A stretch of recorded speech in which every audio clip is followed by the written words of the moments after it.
bosgarren kontenedorea erabiltzeko kita eskuratzeko bulegoa zabalik kulturretxian. Aste santuko ekintzak, prozesioak, eskupilota eta umeen ondartzako futbola. Gazteguneak eta kiroldegiak ordutegi berezia izango dute aste santuko oporretan. Mingorriren historia Jose Luis de la Torreren eskutik. Astebururako Maria biziekin batera 4 metro inguruko olatuak izango ditugu. Azaroan jarri zen martxan hondakin organikoaren bilketa lekiton. Hondakin hori kontenedore marroietara bota behar da, poltsa konposgarrietan sartuta. Hauek batzeko etxe bizitzetan edukiontzi eta poltsa konpostagarriz osatutako kitak banatu ziren eskaera egin zutenen artean. Etxean materia organikoa banatzeko kita espauzu hartun, kulturretxean ongoara apirilen 3tik 7ra, goizoko 10:00 ordu batetara, eta arratzaldian 4:00 6:00 bitxartean. Gogoratu denon konpromisoa dela zaborra saikazea. Izan zaitez arduratsu. Erabili bosgarren kontenedorea. Aurtengo aste santua ekintzaz beteta dator. Alde batetik prozesioak izango ditugu. Bihar ostirala arratsaldeko 6etan elizkizuna egingo da elizan. Ondoren 7 inguruan prozesioari hasiera emango zaio. Era berean Domekan goizeko 8etan bigarren prozesioa egingo da elizatik irten eta Madalenara helduz. Bestalde Domeka honetan, apirilaren 1ean, aberri egunean, eskupilota partidu profesionalak ikusteko aukera izango dugu Santi Brouar pilotalekuan arratsaldeko 5:00 aurrera. Bigarren partiduan aldaketa bate onda, ze Ezkurdia eta Eldezkano bizak heldu dira finalera binakako txapelketarako, orduan bigarren partidua izango da Martija, Jaka, Altuna 3. eta Tolosaren aurka. Eta azkenik, martxoaren 29tik apirilaren 2 bitartean, umeen ondartzako futbol txapelketa ospatuko da Izuntza Ondartzan goizeko 9:30 aurrera. Finalak apirilaren 15ean izango dira. Zatoz, animatzera. Gazteguneak ordutegi berezia izango du aste santuan. Aurrak oporretan daudenez, oporregunetan ume eta gaztetxoentzako zerbitzua irekita egongo da.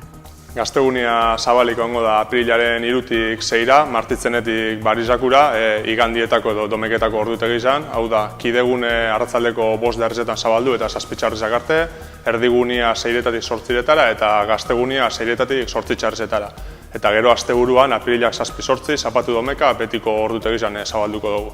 Kiroldegiak ere martxoaren 29 eta 30ean goizez bakarrik irekiko ditu bere ateak. Zapatuan egun osoa egongo da zabalik eta apirilaren 1 eta 2an itxi egingo da. ¿Por dónde vas? Estoy a 4 minutos de volverme loca. Sin rodeos. Pazen bizitza, Maribel Berdu, itxuraz perfektua da. Lan ona dauka, lagun onak, maitasun harreman egonkorra, baina zerbaitek huts egiten dio.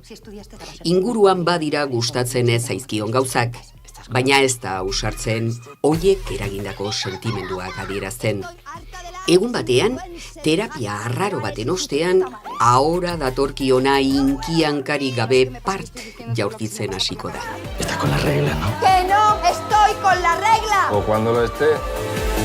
Quiero más dramas en mi... Errementari.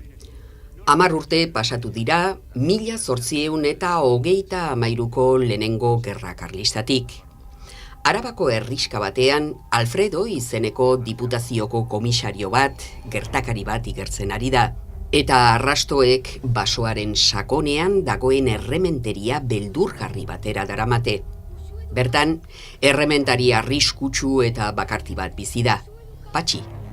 Inguruko herritarrek hari buruzko istorio ilunak kontatzen dituzte.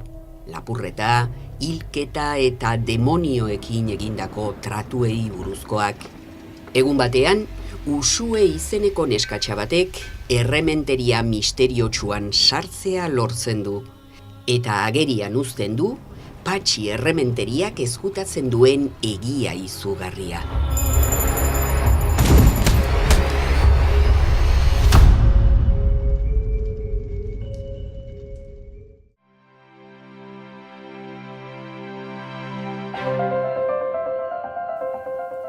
Goizeko lehen orduetan zerua lainotuta egonda.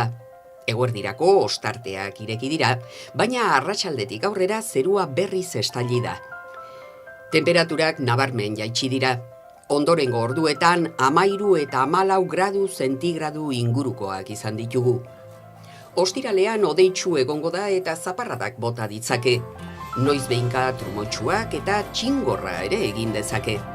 Mendebaldeko eta hego-mendebaldeko haizeak gauean zakartu egingo da eta bolada oso gogorrak izango dira. Itsasoan abisu horia izango dugu 3 eta 4 metro inguruko olatuekin. Larunbatean giro nahasiarekin jarraituko dugu.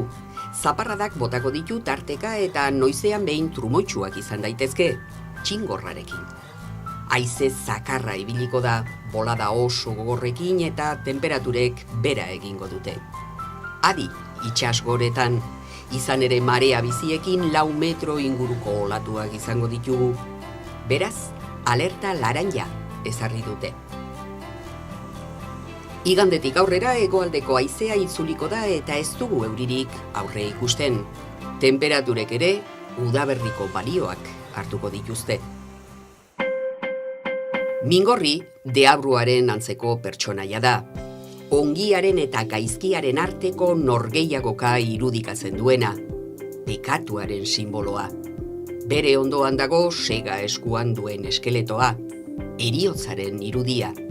Eta bien atzean, Jesukristoren gurutzea aurkitzen dugu. Pekatu zein heriotzaren gainetik dagoela adieraziz. Baina Mingorrik ez ditu umeak ikaratzen. Hauek, karamelo gomazkuak jartzen dizkiote bere mingai luzean. Baina hobe oraintxe, Jose Luis de la Torre berak kontatzen badigu. Legitxoren txakoli asko etxezan, baina ordu neuan mastizetatik gaixoa sartu zen, eta gaixo horrek arbola guztiak etanak errebazan. Tronkorik eta zarrena zeiben